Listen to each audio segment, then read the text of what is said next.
Het culturele festival Circus Carnivale komt dit jaar niet naar de stad. Groningen past niet in het programma, omdat een deel van de voorstellingen dit jaar ook op een festival in het Spaanse León te zien is. Carnivale is een rondreizend festival met wonderbaarlijke en buitenissige artiesten, zoals Gani, de man die door zijn ogen ademt, Morna, het meisje in de vissenkom en Torres, de reptiele fluisteraar. Het festival was de afgelopen 3 jaar op verschillende locaties in de stad te zien. Dit jaar is het festival in Nederland alleen in Den Haag te zien, eind december.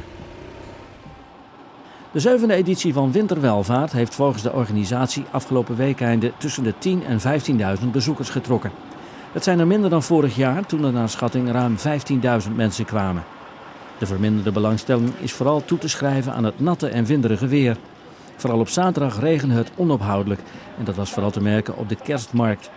De voorstellingen en concerten op de schepen trokken wel redelijk wat publiek, evenals de kunstroute.